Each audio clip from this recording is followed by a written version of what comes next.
은혜 받으실 말씀은 로마서 8장 27절에서 28절 말씀입니다. 마음을 감찰하시는 이가 성령의 생각을 아시나니 이는 성령이 하나님의 뜻대로 성도를 위하여 간구하심이니라. 우리가 알거니와 하나님을 사랑하는 자 곧 그 뜻대로 부르심을 입은 자들에게는 모든 것이 합력하여 선을 이루느니라. 아멘. 3대대 대대교구장신 이미영 목사님께서 하나님의 뜻대로 라는 제목으로 말씀 증거해 주시겠습니다. 사랑하는 성도님들, 우리가 서로 마음에 맞는 사람을 만나게 되면 평안합니다. 그리고 얼마나 기쁜지 그 사람과 함께 있고 싶어집니다. 하나님께서도 그 마음에 합한 사람을 두루 찾으시고 그와 함께 하시며 동행하시기를 원하십니다. 그래서 하나님의 마음을 알고 그 뜻을 쫓아 살아가는 사람들은 하나님의 사랑을 받으며 항상 행복한 삶을 영위해 나갈 수 있는 것입니다. 그러므로 하나님께서 우리에게 원하시는 바를 잘 양식 삼아 하나님의 마음에 합한 사람이 되어 하나님께 놀라운 축복 받으시기를 주님의 이름으로 기원합니다. 한나라의 임금으로 있어서 충성스러운 신하는 몸에 좋은 양약과 같고 추수하는 타작마당의 시원한 얼음 냉수와 같은 소중한 존재입니다. 예를 들어 다윗 왕에게 있어서 나단 선지자는 자기의 목숨을 걸고 왕을 위해 직언하여 바른 길로 이끌어준 선지자였으니 참으로 소중한 사람이라 할 수 있습니다. 또한 사무엘 선지자 역시 사울 왕에게 하나님의 뜻을 전달해 주므로 바른 길을 제시해 주는 사람이었으니 참으로 소중한 인물이었습니다. 이는 가정이나 회사, 국가 등 모든 분야에서도 마찬가지입니다. 한 집안에 부모나 장남이 바로 서 있으면 가정이 아름답게 이루어지며 나라의 지도층에 있는 사람이 바로 서 있으면 정치 기강이 바로 잡히게 되기 때문입니다.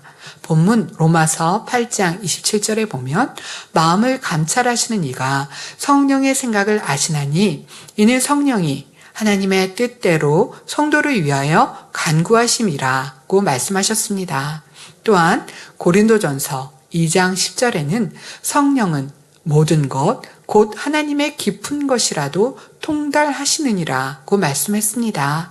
즉 마음을 감찰하시는 하나님께서 성령의 생각을 아시고 성령께서도 하나님의 깊은 마음을 다 아신다는 것입니다.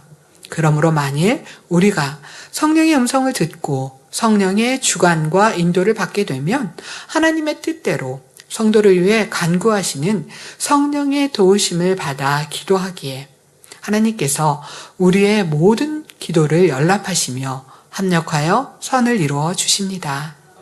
또한 오직 하나님의 뜻을 쫓아 살아갈 수 있도록 인도해 주십니다. 본문 28절에는 우리가 알거니와 하나님을 사랑하는 자, 곧 그 뜻대로 부르심을 입은 자들에게는 모든 것이 합력하여 선을 이루느니라고 말씀하십니다. 하나님께서는 반드시 공의 가운데 역사하시기 때문에 여러분이 본문 말씀처럼 하나님을 사랑하는 자가 되어 하나님의 뜻대로 부르심을 입은 사람이 되면 하나님께서 모든 것을 합력하여 선을 이루어 주심으로 만사가 형통하게 됩니다. 그러면 우리의 기도와 간구가 하나님께 연락되고 모든 것이 합력하여 선을 이루기 위해서 구체적으로 어떤 행함이 필요한지 크게 세 가지로 나누어 설명해 보도록 하겠습니다. 첫 번째, 하나님 앞에 합력하여 선을 이루기 위해서는 자기 자신의 한계를 깨달아야 합니다. 흔히 어떤 모임이나 단체에서 직분을 받게 되었을 때 그 직분자가 자신의 역할을 넘어서 무리하게 모든 일을 도맡으려 하면 사람들 사이에 갈등과 문제가 생기는 경우가 많습니다. 독포일 장군이라는 말을 통해서도 알 수 있듯이 이 세상 혼자 이룰 수 있는 일은 그리 많지 않다는 것을 알아야 합니다. 서로 돕는 긴밀한 협조 속에서 상대를 존중해주고 지혜를 모아서 일을 이루어가야 하지요. 아무리 뛰어난 사람이라 할지라도 혼자 모든 일을 도맡아 하면 동분서주하며 바쁘기만 할 뿐 결국 한계에 부딪히고 그 성과도 미미할 수밖에 없습니다. 진정 지혜로운 사람은 이러한 한계를 깨닫고 다른 사람의 도움을 얻어 일을 이루어가는 것을 볼 수 있지요. 그러므로 무슨 일이든지 온전히 이루기 위해서는 먼저 자기의 직분이 무엇이며 자신이 할 수 있는 영역이 무엇인가까지 바로 깨우치는 것이 중요합니다. 예를 들어 어떤 사람이 많은 교육과정을 거쳐 어떤 분야의 전문가가 되었다 합시다. 그러나 그것을 배우고 터득했다 할지라도 막상 현실에서 다양한 문제에 부딪히면 자기의 지식에 한계가 있음을 깨닫게 됩니다. 비록 안다 해도 자신의 전문 분야에서 어느 정도 아는 것일 뿐 모든 분야를 다 경험하고 터득할 수는 없는 것입니다. 이는 다양한 지식과 뛰어난 두뇌를 소유하여 여러 분야를 통솔하는 위치에 있다 할지라도 마찬가지입니다. 흔히 이론과 현실에는 차이가 있어서 경험이 부족하면 아무리 많은 지식이 있어도 제대로 활용하지 못하는 경우가 많이 있습니다. 그러니 이 세상에서 완벽한 전문가가 어디 있고 만능인이 어디 있겠습니까? 서로 아는 것을 나누고 배우며 부족한 분야를 상호 보완해 나간다면 일마다 더 완벽하게 나갈 수 있을 것입니다. 만일 자기가 전공한 분야에서는 정밀한 이론을 가지고 경험하는 것만큼 그 안에서 나름대로 할 수 있는 자신감이 생기고 전문가적인 위치로 서게 됩니다. 하지만 그 밖에 다른 많은 일이 함께 요구될 때에는 그의 적당한 지식이나 경험이 없기 때문에 생각처럼 잘 되지 않습니다. 따라서 경험과 함께 새로운 배움이 또 필요한 것이지요. 모든 일이 자기의 생각대로 된다면 배운 사람으로서 성공하지 못할 사람이 어디 있겠습니까? 모든 사람은 능력에게 한계가 있어서 누군가의 도움이 필요한 분야가 있음을 알아야 합니다. 그러므로 시야를 넓혀 다른 분야도 배울 줄 알아야 하고 지적을 받을 줄도 알아야 하고 권면을 들을 줄도 알아야 합니다. 그래야 실수가 없고 자기의 한계를 극복해 나갈 수 있는 지혜가 오는 것입니다.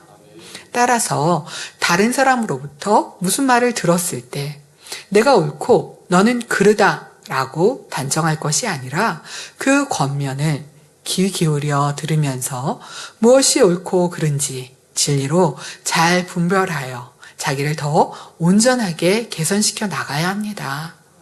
이런 사람이 지혜로운 사람이지요. 반면에 지적이나 권면을 받지 않으려는 사람은 하나님 보시기에 심히 미련한 사람임을 알아야 합니다. 예를 들어 어떤 사람이 의견을 내고 어떤 일을 추진할 때는 대부분 자기가 옳다고 생각하지요. 그러나 다른 사람이 그것에 대해 달리 말하고 권면할 때는 다시 한번 살펴보고 마음에 새겨서 일의 옳고 그름을 분별할 줄 알아야 한다는 것입니다. 즉 자기 보기에는 옳은 것 같지만 실상은 옳지 않은 분야가 있을 수 있음을 깨달아야 합니다. 사람마다 자기도 모르는 한계가 있을 수 있기 때문입니다. 그래서 혹 상대가 잘못 봤다면 그냥 잊어버리면 되고, 그러니까 상대가 지금 잘못 얘기했다. 그러면 그걸 기억해서 내가 맞고 저 사람이 틀려 하는 게 아니라 그냥 잊어버립니다. 반대로 깨달음이 있었다면 감사할 일인 것입니다. 지혜로운 사람은 이렇게 모든 것으로 유익하게 만들어 갑니다. 이것저것 변명하며 내가 옳고 너가 그르다며 변론하는 것이 아니라 들은 것은 참고하되 그것이 참으로 옳은지 그른지 자신을 돌아보고 발견할 수 있어야 하는 것입니다. 제가 보는 당회자님이나 원로 목사님은 항상 많이 옳으셨습니다. 그러나 어떤 대화를 할 때 상대가 말하면 멈추십니다. 기억하시고 그것을 나중에 확인해 보십니다. 90%가 맞아도 95%가 맞아도 틀릴 수 있기 때문에 확인해 보시고 그리고 그것을 옳았다면 그냥 지나가고 본인이 틀린 부분이 있다면 또 맞춰가는 것을 볼 수 있었습니다. 세계 역사를 통해 독재자들의 말로는 왜 비참했을까요? 대부분 많은 사람이 권면했지만 듣지 않고 자기 생각과 이론만을 고집했기 때문에 결국은 망하게 된 것입니다. 그래서 많은 사람과 관련된 요직에 있거나 일꾼된 사람일수록 자신의 한계를 깨닫는 것이 매우 중요합니다. 머리된 사람일수록 파급되는 영향력이 커서 작은 실수로도 전체가 큰 손실을 입을 수 있기 때문입니다. 또한 일반적으로 머리된 사람에 대한 신뢰가 신임이 두터울수록 그에게 더 많은 것을 의뢰하고 맡길 수 있는 것을 볼 수 있습니다. 그렇다고 해서 자신을 과신하거나 자만해서는 안 됩니다. 고린도전서 10장 12절에 그런즉 선줄로 생각하는 자는 넘어질까 조심하라는 말씀처럼 항상 자신의 한계를 깨달아 겸손히 이를 이루어 나가야 하는 것입니다. 상대의 말을 경청하고 나를 주장하지 않는 자세는 시간이 지난다 해도 저절로 생겨나는 것이 아닙니다. 모든 일 앞에서 잠시 멈추고 어떤 것이 하나님 보시기에 선일까를 생각하며 서로의 말을 경청하고 들어야 합니다. 그리고 내가 부족한 부분이 있다면 기도하며 훈련해 가야 합니다. 내가 틀릴 수도 있다. 상대에게 더 좋은 의견이 있을 수도 있다고 생각하며 한계를 정하지 않아야 합니다. 오늘 설교 말씀에는 욥기 강의에서 들었던 동물들의 비유를 전하겠습니다. 우리가 말씀에 은혜 받았다고 자신의 것이 되는 것이 아니라 기도하며 마음에 새기고 훈련해 가야 됩니다. 또 한번 들었다고 다 새겨지는 게 아니에요. 어떤 때는 써머리를 하고 다시 그 말씀을 정리하면서 내가 부족했던 것들을 또 마음에 새겨가야 합니다. 독불장군처럼 행하는 것이 아니라 하나님의 뜻이 무엇인가, 어떤 것이 선일까를 생각하며 늘 진리의 기준을 두어야 하는 것입니다. 욥기 강의 말씀 중 타조에 대해 말씀하실 때 한계적인 신앙이 아니라 온전한 믿음으로 행해야 한다 하셨습니다. 욥은 자신이 쌓아올린 위치, 부와 권세 등 자신이 일군 것들에서만 집중한 나머지 그의 덕과 사랑이 어느 한계에 넘어서지 못했습니다. 만약 한계에 도달했을 때, 내가 어느 만큼은 이해할 수 있는데 그 한계에 도달했을 때 내가 어떤 모습인가 돌아보아야 합니다. 한계에 도달했을 때 폭발한다면 온전한 선이 아니라 말씀하셨습니다. 내가 옳다고 생각하는 것도 주변에서 달리 권면한다면 불편해하는 것이 아니라 사랑과 덕으로 행해야 합니다. 욥이 연단을 받으면서 기뻐하고 감사한 것이 아니라 친구들이 말할 때 그 친구들의 말이 다 맞지는 않았습니다. 욥은 선으로 했고 중심을 다했는데도 너는 이렇게 교만했고 중심에서 다하지 않았다라는 표현들을 합니다. 그럴 때 욥이 내가 돌아볼게 라고 표현했으면 얼마나 좋을까요? 말씀을 증거하실 때 그래, 아마 내게 그런 문제가 있었을 거야. 분명히 내 탓이야 하며 나를 돌아보는 훈련을 해야 한다 하셨습니다. 저는 이 말씀을 듣고 그래, 내게 문제가 있었을 거야. 내 탓이야. 이 생각을 또 하고 기도하고 다니엘 차례도 아버지 그런 마음 되게 해주세요. 한계가 오면 내가 아닌 것 같은데 잘못은 하긴 했지만 더 많은 말을 듣는 것 같아 폭발하는 것이 아니라 나 그러지 않았거든? 말하는 것이 아니라 그래, 내게 그런 모습이 아마 있었을 거야. 말해줘서 고마워. 내가 더 돌아볼게. 라고 말할 수 있으면 얼마나 좋을까요? 내가 옳고 상대가 틀렸다고 하는 것이 아니라 사랑과 덕으로 대해야 합니다. 자신의 읽은 것에만 집중하면 자신을 돌아볼 수 없습니다. 왜 우리가 읽은 것만 집중할까요? 변화되고 선별되려면 부족을 발견해야 하는데 읽은 것에 집중하는 이유는 많은 사람은 자신을 보호하고 사랑합니다. 그러나 자신을 객관적으로 볼 수 있어야 되고 나를 보호하고 사랑해서 내가 이래서 이럴 수밖에 없었어 라고 말하는 것이 아니라 작은 실수 하나에도 민망히 여기는 마음이 있어야 합니다. 독불장군이 아니라 한계를 뛰어넘는 선으로 나오기 위해서는 자신의 수고와 잘한 것을 기억하는 것이 아니라 내가 이렇게 열심히 했는데, 내가 이렇게 열심히 청소했고, 내가 이렇게 열심히 봉사했는데 우리 지도교사님은, 우리 교구자님은 내 마음도 몰라주고 라고 하는 것이 아니라 여기 성전 청소를 했습니다. 근데 여기가 약간 지저분해요. 그래서 여기 지저분하네요. 그러면 어떻게 하면 돼요? 감사해요. 라고 하면 되는데, 아니, 내가 열심히 청소했는데? 내가 열심히 지금 많은 시간을 했는데? 라고 잘한 것을 기억하는 우리의 모습이 있습니다. 부족한 것을 찾아내고 고쳐가야 합니다. 이 행함을 멈추지 않고 하는 것이 성결로 가는 길입니다. 나는 잘하고 있어라고 나의 잘한 점만 내세우면 영적인 믿음은 성장을 멈추는 것입니다. 하얀 옷에는 김치 국물 한 방울도 크게 느껴집니다. 비교 기준은 내가 잘한 것이 아니라 하나님 말씀입니다. 주님의 선과 사랑입니다. 내 부족한 모습이 결코 작은 것이 아님에도 불구하고 민망하거나 죄송한 마음이 들지 않는다면 이것은 자기를 사랑하기 때문입니다. 겸비히 자기를 낮추어야 합니다. 온영으로 갈수록 한계는 멀어지고 마음그릇은 점점 커집니다. 온영이 됐어요. 그래서 내가 500명을 품을 수 있는 사람이라면 이제 500명이 넘는 600명을 품을 수 있는 한계점이 옵니다. 그런데 이 한계를 깨트리고 이겨내서 넘어서야 합니다. 부딪히는 벽에 닿았을 때 깨트리지 못하고 거기에 멈춘다면 더 큰 것을 담을 수 없다는 것을 기억해야 합니다. 신앙생활을 하며 어떤 변화를 느낄 수 있어야 합니다. 내가 힘들어한 것 용서해 주세요. 상대의 말에 경청하지 않고 내가 잘했다고 여기는 교만을 버리게 해주세요. 기도하며 이기는 사람이 되어야 합니다. 저는 이 말씀을 듣고 기도하며 눈물로 아버지께 기도합니다. 내 부족을 발견하게 하시고 내 부족에 민망하고 죄송한 마음으로 내가 잘하는 것을 생각하는 것이 아니라 더 잘못한 것을 기억하고 그것을 새기고 궁구하는 내가 되기를 원합니다를 이 욥기 말씀을 들으며 간절히 아버지께 기도해 가고 있습니다. 연단을 통해 나를 겸비하게 만들어주시고 상대를 품을 수 있게 해주세요. 주셔서 감사합니다 라고 기도해야 합니다. 이 연단을 통해서 아버지 하나님이 원하시는 진정한 한계를 뛰어넘고 더 커지고 커지는 시간이 되시기 바랍니다.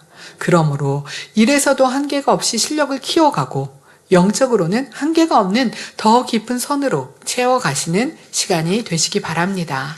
둘째로 하나님 앞에 합력하여 선을 이루기 위해서는 하나님을 생각하는 것처럼 각각 그 목적된 일을 생각해야 합니다. 하나님의 사람들은 하나님을 첫째로 사랑하듯이 하나님의 일을 우선으로 생각하는 것이 마땅합니다. 그런데 어떤 일을 맡겨졌을 때 혼자 다 하려고 하는 것은 하나님 보시기에 지혜롭지 못한 생각이지요. 하나님께서는 모든 일에 합력하여 선을 이루기를 원하시므로 본인이 다 하려는 것이 아니라 일은 내가 할 수 있는 일인가 아니면 잘할 수 있는 사람에게 맡겨서 온전하게 이룰 것인가 먼저 구분해야 합니다. 그러면 여기서 우리가 깨우쳐야 할 것은 무엇일까요? 바로 선한 양심과 옳은 진리 안에 사는 사람은 자기가 어떤 공로를 세우려고 하는 것이 아니라 항상 전체의 유익을 먼저 생각한다는 것입니다. 그래서 하나님의 일을 이룸에 있어서도 합력하여 더 크게 이루는데 마음을 쓰는 것입니다. 이런 마음이 되지 않으면 욕심이 앞서게 되고 자신의 공을 세우려 하다가 실수와 잘못이 생기며 여러 가지 문제가 발생하는 것을 볼 수 있습니다. 하나님의 일에 있어서도 일꾼된 사람일수록 이런 마음이 매우 중요합니다. 어떤 일을 이루어 감에 있어서 자기 욕심을 앞세우는 것이 아니라 하나님을 먼저 생각하고 일이 궁극적인 목적을 먼저 생각해야 하는 것입니다. 그래서 그 일을 보다 잘 이루기 위해서 하나님께서 기뻐하실 방법을 모색해 나갈 때 합력하여 선을 이루어질 수 있는 것입니다. 이렇게 지혜로운 사람은 자기 혼자 다 하는 것이 아니라 어떻게 해서든지 이 일을 온전히 할 수 있는 방법을 도모해 나가게 됩니다. 성경을 살펴보면 예수님의 길을 예비하고 그의 첩경을 평탄케 했던 세례 요한은 바로 이와 같은 마음을 가졌던 것을 볼 수 있습니다. 세례 요한이 세례를 줄 때의 일입니다. 제자들이 요한에게 가서 랍비여, 선생님과 함께 요단강 저편에 있던 자, 곧 선생님이 증거하시던 자가 세례를 주매 사람이 다 그에게로 가더이다 라고 고했습니다. 선생님과 함께 요단강 저편에 있던 자, 곧 선생님이 증거하시던 자란 바로 예수님을 말합니다. 즉 전에 세례 요한이 세례를 주었을 때는 사람들이 세례 요한에게 왔는데 이제 예수님께서 세례를 베푸시니 사람들이 세례 요한에게 가지 않고 예수님께로 간다는 말입니다. 이 말을 들은 요한은 그들에게 어떻게 대답하였습니까? 만일 여러분이 세례 요한이라면 나를 따르던 무리들이 이제는 나를 증거했던 예수님께로 다 따라가게 되었을 때 과연 어떻게 대답하시겠습니까? 요한복음 3장 27절에서 30절에 보면 요한이 대답하여 가로되 만일 하늘에서 주신 바 아니면 사람이 아무것도 받을 수 없느니라.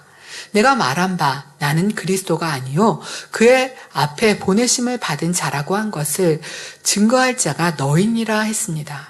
즉 세례 요한이 제자들에게 늘 가르쳐왔던 대로 자신은 그리스도가 아니요 그에 앞서 보내심을 받은 자라고 증거할 사람들은 바로 제자들이라는 말입니다. 이어서 세례 요한이 말하기를 신부를 취하는 자는 신랑이나 서서 신랑의 음성을 듣는 친구가 크게 기뻐하나니 나는 이러한 기쁨이 충만하였노라. 그는 흥하여야 하겠고 나는 쇠하여야 하리라고 했습니다. 세례 요한은 이처럼 성결된 마음을 가졌기 때문에 도리어 하나님을 생각하는 것처럼 각각 그 목적된 일을 생각하였던 것을 볼 수 있습니다. 따라서 우리도 이러한 세례 요한과 같은 온전한 마음 씀씀이를 지녀야 하는 것입니다. 우리가 누군가 정말 은혜 받고 사모해서 집사님 말씀 너무 좋았어요. 이렇게 말씀해 주셔서 우리 구역자님 너무 은혜 받았어요. 이렇게 했습니다. 그런데 어떻게 유창하게 말씀을 잘 전하고 충만한 일꾼이 우리 구역에 이사 왔어요. 그분이 너무 은혜를 끼칩니다. 그러면 불편해지고 힘들어지는 것이 아니라 이렇게 잘할 수 있는 사람이 함께해서 너무 좋고 또 함께 해갈 수 있는 큰 마음이라면 그분이 말씀하실 때 같이 은혜 받고 같이 기뻐할 수 있는 큰 마음이라면 얼마나 좋겠습니까? 그러면 솔로몬 왕은 어떠하였습니까? 그는 하나님께 1000번제를 드림으로 하나님을 기쁘시게 하니 전무후무한 지혜를 얻어 예루살렘이 이스라엘의 오랜 수건 사업인 아름다운 성전과 왕국을 건축할 수 있었습니다. 만일 솔로몬 왕이 아닌 다른 사람이었다면 과연 그러한 성전이나 왕국을 건축할 수 있었을까요? 더구나 성전을 건축하는 데 소요된 7년, 왕궁을 건축하는 데 소요된 13년이란 세월은 결코 적은 세월이 아닙니다. 뿐만 아니라 엄청난 인력과 국력을 소모해야 했지요. 그렇다면 거기에 소요되는 기초석이며 제목이며 향목과 힘이 많은 금과 보석 등 그 많은 재료는 어디서 구할 수 있었겠습니까? 열왕기상 4장 34절에 모든 민족 중에서 솔로몬의 지혜와 소문을 들은 천하 모든 왕 중에 그 지혜를 들으러 왔더라고 말씀하신 대로 하나님의 축복으로 말미암아 놀라운 지혜가 아니었다면 도저히 불가능한 일이었습니다. 솔로몬 왕에게는 그런 뛰어난 지혜가 있었기 때문에 혼자서 일을 이루려 한 것이 아니라 그의 지혜를 들으러 원방에서 몰려온 사람들로부터 건축에 필요한 자재와 일꾼들의 지원받아 공사에 필요한 모든 것을 움직임으로써 큰 과업을 이룰 수 있었습니다. 이렇게 홀로 이룰 수 없는 것도 지혜가 있으므로 많은 사람과 더불어 합력하여 능히 이룰 수 있었던 것입니다. 하나님을 생각하는 것처럼 각각 그 목적된 일을 생각해야 한다는 것은 다음과 같은 면에서도 살펴볼 수 있습니다. 하나님의 일을 함에 있어서 자기의 업적과 교회의 유익이 상반되는 경우가 있습니다. 그럴 때 자신이 맡은 분야에서 잘한 일이 칭찬받을 것이냐 아니면 교회의 보탬이 되고 힘이 되어줄 것이냐 하는 기로에서 여러분들은 과연 어떤 쪽을 선택하시겠습니까? 진정 하나님을 사랑하는 사람이라면 당연히 후자를 선택해야 한다고 생각할 것입니다. 그러나 그렇게 하는 것이 옳은 줄 알면서도 막상 현실에서는 자기도 모르게 자신의 업적이 앞서는 일이 생기는 것을 볼 수 있습니다. 즉 인정받는 쪽을 선택할 것이냐, 희생할 것이냐 라는 선택해야 할 경우에 인정받는 쪽을 선택하는 경우가 많이 있습니다. 이러한 것을 통해서도 한 사람의 그릇됨을 평가해 볼 수 있습니다. 예를 들어 어떤 행사를 치를 때 이것이 교회 내에 자기에 속한 기관이나 교구가 충만해질 것이냐, 아니면 교회 전체가 부흥을 가져올 것이냐 하는 상반된 문제가 발생할 수 있습니다. 그러면 각 기관이나 교구가 충만해야 교회 전체가 부흥하지 않겠습니까? 하고 질문하실 분도 계실 것입니다. 물론 당연한 말씀입니다. 그러나 얼마든지 예외도 있어서 어떤 행사를 치렀더니 분명히 기관이나 교구적으로 볼 때는 유익한 것 같은데 오히려 교회적으로는 손실이 오는 경우도 있습니다. 이런 경우라면 당연히 내 기관이나 교구가 희생하더라도 교회에 득이 될 수 있도록 해야 하는 것입니다. 전체의 유익이 되도록 마음을 써야 하는 것입니다. 이렇게 행할 때 하나님께서 기뻐하셔서 결과적으로 합력하여 선을 이루고 더 크게 영광을 돌릴 수 있는 것입니다. 이런 예 중에는요, 우리가 1월부터 6월까지는 전도와 또 신방과 기도에 힘을 쓰고 행사는 이제 7월 이후로 하자라고 교회적으로 함께 그렇게 갑니다. 우리 기관은, 우리 선교회는 전반기에 충만하기 위해서, 행복하기 위해서, 더 하나들기 위해서 이렇게 모임을 갖습니다 라고 하는 것들은 우리가 그런 하나하나를 살펴서 더 하나님 보시기에 온전하고 아름답게 해가야 될 것입니다. 교회의 상황, 또 아버지 나라에 어떤 것이 더 좋은 것인가를 생각해야 할 것입니다. 교회의 경우를 비유들어 말씀드렸지만 가정과 일터, 사업터 등 모든 분야에서 다 마찬가지입니다. 그러므로 큰 일이든 작은 일이든 범사에 자기 유익보다 상대의 유익을 먼저 구해야 합니다. 그럴 때 하나님께서 기뻐하시지요. 이런 것 하나까지도 신속히 개선하여 영으로 들어가면 그때는 어떤 일이 비록 개인적인 일이라 할지라도 자신의 입장에서 생각하는 것이 아니라 전체의 입장에서 생각합니다. 그러면 당연히 하나님의 뜻이 무엇이고 선이 무엇인지 알 수 있으니 무엇이든지 선 가운데 이룰 수 있지요. 또한 이런 경우도 있습니다.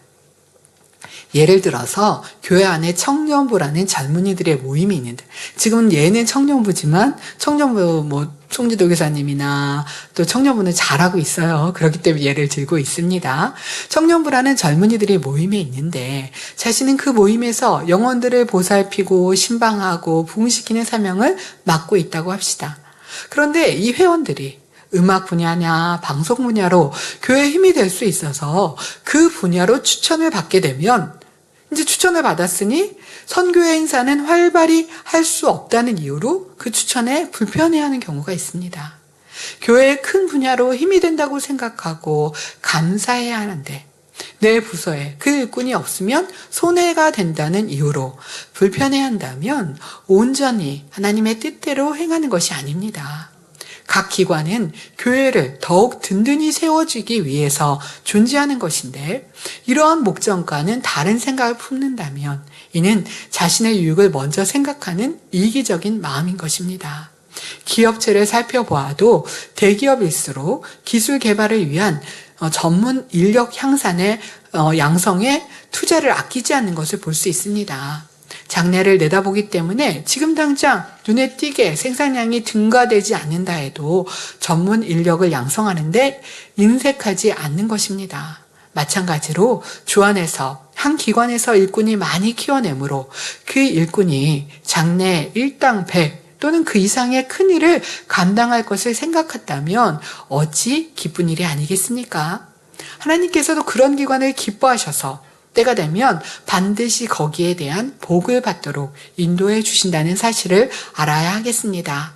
이처럼 마음 그릇이 큰 사람은 작은 일에 집착하여 손익을 계산하지 않으며 결코 성급하게 생각을 동원하지 않습니다. 오직 믿음으로 행하기 때문에 불가능도 가능케 하는 것입니다. 자기에게 맡겨진 사명이 여러 가지 있을 때 교회 내 어느 한 기관에 소속되어 주어진 사명과 교회적으로 맡겨진 사명이 있다면 당연히 교회적인 사명이 먼저인 것을 알아야 합니다. 그러나 하나님 일은 어느 것 하나 중요하지 않은 것이 없으니 이것도 저것도 다 감당해야 하며 무엇보다 대의를 생각하는 마음씀이 중요하다는 사실을 명심해야 합니다. 사랑하는 성도 여러분, 지금 교회를 예로 들어 말씀드렸는데 이 말씀을 통해 여러분의 자신과 가정, 일터, 사업터 등 자신에 속한 모든 분야도 점검해 보셔야 합니다. 내가 참으로 하나님께서 기뻐하시는 뜻을 쫓는 마음인가, 아니면 내 유익을 쫓는 마음인가 잘 분별해야 합니다. 그러므로 만일 회사에서 인정과 사랑을 받으려면 나를 희생해서라도 회사 전체의 유익을 구하는 사람이 되어야 합니다. 마찬가지로 가정에서도 나의 유익보다 가족 전체의 유익을 취해야 할 것입니다. 예수님을 보아도 겟세마네 동산에서 기도하실 때 어떠하셨습니까? 마태복음 26장 39절에 보면 조금 나아가서 얼굴을 땅에 대시고 엎드려 기도하여 가라사대 내 아버지여, 만일 할 만하시거든 이 잔을 내게서 지나가게 하옵소서. 그러나 나의 원대로 마옵시고 아버지의 원대로 하옵소서라고 기도하셨습니다. 예수님께서는 빌립보서 2장 6절 이하의 말씀대로 근본 하나님의 본체시나 하나님과 동등됨을 취할 것으로 여기지 아니하시고 오히려 자신을 비워 종의 형상을 가져 자기를 낮추사 죽기까지 복종하셨으며 결국 온 인류의 죄를 대신 짊어지시고 십자가에 못 박히신 것을 볼 수 있습니다. 오직 하나님의 나라와 의를 생각하셨기에 하나님의 뜻을 쫓아 그의 기뻐하시는 일을 이루었던 것입니다. 이렇게 우리는 먼저 대의를 생각할 줄 알아야 하고 그 목적된 일을 생각할 줄 알아야 하는 것입니다. 또한 좋고 유익된 것이 있으면 가르쳐주고 도와주며 함께 나눔으로 아름다운 사회를 만들어가야 합니다. 함께 나누는 즐거움이란 자기에게도 행복을 나누어주는 다른 사람에게도 은혜를 끼치는 것이니 결국은 모두에게 유익이 됩니다. 그러나 나누지 않고 혼자 갖고 있으며 당장은 자신이 남보다 잘 되는 것 같지만 그것으로 끝나게 되니 누가 그를 존경하고 사랑하겠습니까? 이런 마음 씀씀이와 그릇 됨됨이를 잘 구분하여 온전히 양식 삼길 바랍니다. 잠언 12장 5절에 보면 의인의 생각은 공직하여도 악인의 도모는 쾌율이니라 말씀하고 있습니다. 의인의 생각이 공직하다는 것은 의인은 생각을 바르게 하여 그것을 정직하게 행한다는 것을 의미합니다. 즉 공직하다는 것은 나라의 일이나 가정의 일이냐 하나님의 일이냐 세상 일이냐 이런 것들을 분명히 잘 나누어서 바르게 정하며 일의 구분점을 두는 것을 말합니다. 신앙생활 안에서도 마찬가지입니다. 의인들은 반드시 하나님의 일과 사람의 일을 잘 구분하여 바르게 처신하며 결코 좌우로 치우치지 않고 어떤 일에도 요동하지 않습니다. 자신이 나설 자리가 아니면 나서지 말아야 하고 말하지 않을 곳에서는 말하지 않아야 하며 자신이 할 일은 자신이 해야 하는 것입니다. 이러한 질서가 무너질 때는 바로 행하지 못하고 치우쳐 편벽됨으로 인해 결국 모든 일이 엉망이 되어지는 것을 볼 수 있습니다. 이와 같이 모든 일에도 다 이치가 있어서 공직해야만 현명한 판단이 내려져 목적된 일에 대해 분명하게 생각할 수 있는 것입니다. 즉 자기가 나아가야 할 것과 나서지 말아야 할 것, 해야 할 것과 하지 말아야 할 것, 지켜야 할 규율과 질서 등 모든 것들을 명백하게 구분하되 진리 안에서 잘 분별해야 한다는 것입니다. 아브라함 같은 경우는 하나님께서 명하시면 그 말씀에 따르고 아내의 일은 아내에게 일임하고 자신의 일은 자신이 하는 곳 각각 그 목적된 일을 구분하여 생각했던 것을 볼 수 있습니다. 욥기 강의에서 말에 대해 말씀을 들었습니다. 말의 힘을 내가 주었느냐? 그 목에 흩날리는 갈퀴를 내가 입혔느냐? 하나님께서 질문하십니다. 욥이 가지고 있는 힘과 권세는 누가 주었느냐 물으십니다. 지식, 물질, 권세, 명예를 누가 주었느냐 물으십니다. 욥은 이 질문을 통해 자신이 가진 재산과 명예, 권세, 지혜와 지식도 자신의 능력으로 얻어진 것이 아니라 하나님께서 함께 하시고 축복해 주셨기 때문에 가능했던 것을 깨닫게 되었습니다. 우리도 자신이 누리는 것들과 이룬 열매들이 마치 자신의 힘으로 얻어진 것처럼 착각하여 자랑하며 우쭐해서는 안 됩니다. 겸손히 하나님의 뜻을 구하는 사람은 올바르게 상황 파악을 할 수 있다고 하셨습니다. 늘 하나님을 의지하며 하나님의 뜻을 구하고 성령의 음성 인도 주관을 받는 것입니다.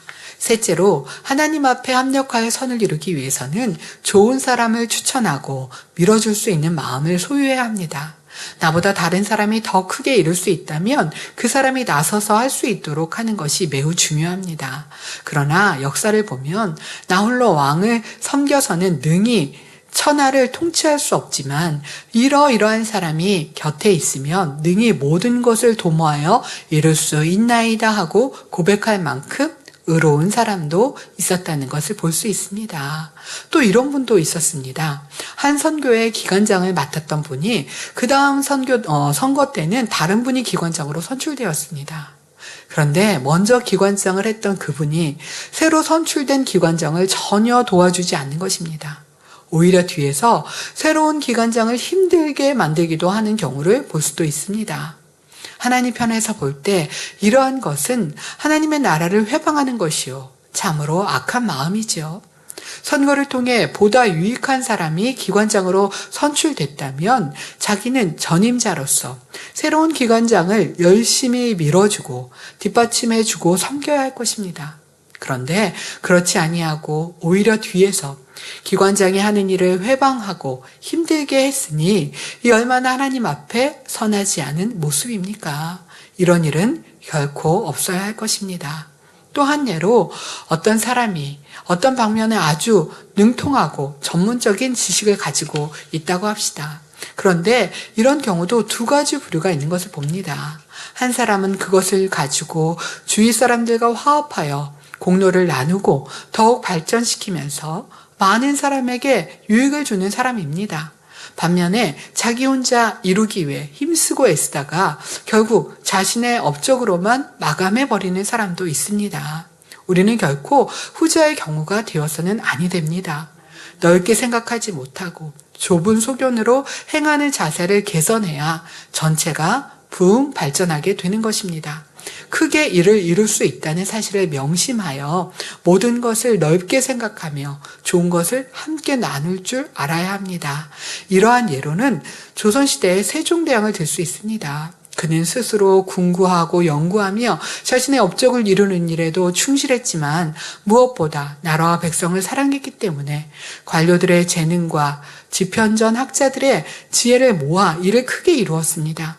그래서 열심히 지식을 모아 글을 편찬하여 혼민정음, 즉 하나님 우리나라 고유의 한글을 창제하는 대업을 이룰 수 있었고 민족 문화의 기초를 확립할 수 있었던 것입니다.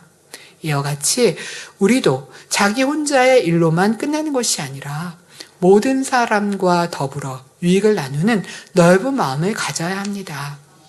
그래야 존중받는 사람이 되고 자신이 속한 분야가 잘 되는 것입니다. 그러나 그릇이 작고 지혜롭지 못한 사람은 자식의 능력 안에서 행하니 목표한 바를 다 이루지 못하는 경우도 볼 수 있습니다. 사랑하는 성도 여러분, 신앙생활 안에서도 더더욱 마찬가지입니다. 무엇이든지 자기 혼자 이룰 수 없는 것이라면 건의하고 추천해주고 밀어주면서 하나님 앞에 합력하여 선을 이루는 자세가 중요합니다. 그러므로 필요한 분야라면 합당한 일꾼을 추천하여 하나님 일을 크게 이루어가야 하는 것이지요. 하나님 나라를 이루어가는 데 있어서 자신의 유익은 뒤로 하고 상대를 힘께 밀어주는 큰 마음을 가진 사람은 하나님 보시기에 아름답고 모든 사람에게 힘이 되는 것입니다. 저는 욥기 강의에서 타조의 특징을 생각하며 저를 많이 돌아보았습니다. 타조는 우아한 깃털로 자신의 아름다움을 뽐내고 키가 커서 다른 동물들을 내려다보지만 다른 동물에게 특별한 도움을 주는 것이 아닙니다. 이처럼 우리 사람도 외형적인 것만으로 참된 가치가 없는 것을 깨달아야 합니다. 교양과 명예와 건세, 물질 등 외형적인 것에 뛰어넘을 수 있는 덕과 사랑이 있어야 합니다. 사람이 교만하면 남을 우습게 여기게 됩니다. 함부로 남을 비판하고 수근거리며 판단하고 비방하는 것입니다. 그러나 우리는 다른 사람의 중심을 알 수 없으며 우리가 알고 있는 것이 전부가 아니기 때문에 교만을 버리고 겸손한 마음으로 남을 나보다 낮게 여겨야 합니다. 자기 자신을 아끼는 마음으로 상대를 바라봐주고 상대를 소중히 여기고 사랑하는 마음을 가져야 합니다. 상대가 잘하는 것은 칭찬해주고 기억하여 그 사람의 장점을 살릴 수 있도록 기회를 주는 큰 마음이 되어야 합니다. 나를 기억하듯 나를 사랑하듯 상대의 장점을 기억하고 기회를 줄 수 있는 사람이 큰 그릇이 되는 것입니다. 가족과 일터에서도 마찬가지고 사회 분야에서도 다 마찬가지입니다. 이런 마음으로 일을 이루어 간다면 모든 일들이 한층 더 원활하고 윤택하게 진행될 수 있는 것입니다. 따라서 우리는 모두 다 이런 참되고 아름다운 마음을 가져야 합니다. 그러므로 이 말씀이 능력되어서 더 좋은 그릇이 되어 모든 일을 더욱 아름답게 만들어가는 영적인 사람들로 변화되어야 하겠습니다. 결론입니다. 사랑하는 성도 여러분, 여러 사람이 마음이 모여졌을 때 어떤 일이든 크게 이루어질 수 있고 하나님의 역사가 더욱 충만하게 이루어질 수 있습니다. 그러므로 일꾼된 사람이나 머리된 사람일수록 더욱 이 말씀을 마음에 두어 하나님의 나라를 더 크게 이루어 나가야 할 것입니다. 첫째로, 하나님 앞에 합력하여 선을 이루기 위해서는 자기의 한계를 깨달아야 합니다. 육적으로 능력의 한계를 깨달아야 하고 영적으로도 한계를 깨달아서 더 키워가야 할 것입니다. 둘째로, 하나님 앞에 합력하여 선을 이루기 위해서는 하나님이 생각하는 것처럼 각각 그 목적된 일을 생각해야 합니다. 내 기관, 나를 먼저 생각하는 것이 아니라 큰 하나님의 나라, 교회, 아버지 일들을 먼저 생각해야 할 것입니다. 셋째로, 하나님 앞에 합력하여 선을 이루기 위해서는 좋은 사람을 추천하고 밀어줄 수 있는 마음을 소유해야 합니다. 내가 하고 싶고 내가 하니까 너무 좋고가 아니라 이 분야에 더 전문가가 있고 잘할 수 있는 사람이 있다면 그 사람이 함께 이루어서 더 크게 아버지 일들을 이루면 좋겠다라는 마음으로. 여러분이 회사 사장이라면 어떻겠습니까? 여러분에게 더 잘할 수 있는 일꾼들이 함께해서 일을 더 크게 이룬다면 얼마나 고맙고 얼마나 소중하고 귀하겠습니까? 하나님의 나라를 이룸에 있어서도 내가 꼭 하고 내가 하고 싶은 것이 아니라 더 많은 사람과 합력해 가야 할 것입니다. 각 모임마다 목적이 있습니다. 등산 동호회라면 등산을 하기 위하여 모이는 곳이고 옷을 만드는 공장은 옷을 만들기 위해 모이는 곳입니다. 하나님의 교회는 하나님의 마음을 알고 더 많은 사람에게 하나님의 살아계심을 전하며 하나님의 마음과 선을 닮아가는 곳입니다. 우리의 마음속에 이런 목표가 늘 먼저가 되고 하나님의 뜻이 무엇일까? 어떻게 하면 더 크신 하나님의 일들을 이루어갈까를 생각하는 성도님들이 되시길 바랍니다.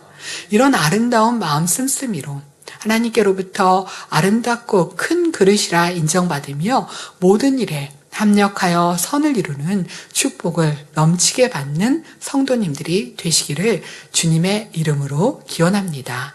말씀 참고하시면서 함께 기도하시겠습니다. 사랑의 아버지 하나님 감사드립니다. 하나님 앞에 합력할 선을 이루기 위해서 자신의 한계가 올 때마다 더 주위 사람과 함께 그 실력들을 키워나가게 하시고 또 영적으로도 그 한계를 깨트려 나가는 우리가 되기를 원합니다. 하나님 앞에 더 자신의 생각, 자신의 목적, 자기네 기관, 선교회가 아니라 어떻게 하면 또 하나님의 뜻을 이룰까, 교회, 아버지 나라의 큰 뜻들을 이루어 나갈까라는 목표가 되기를 원합니다. 하나님 앞에 합력할 선을 이루기 위해서 좋은 사람을 추천하고 밀어주는 마음들을 소유하게 하여 주옵소서. 그래서 교회가 아버지 나라가 마음껏 부흥하며 열매로 나아질 수 있도록 축복하여 주시기 원합니다. 감사하고 우리 주 예수 그리스도 이름으로 기도하옵나이다. 아멘.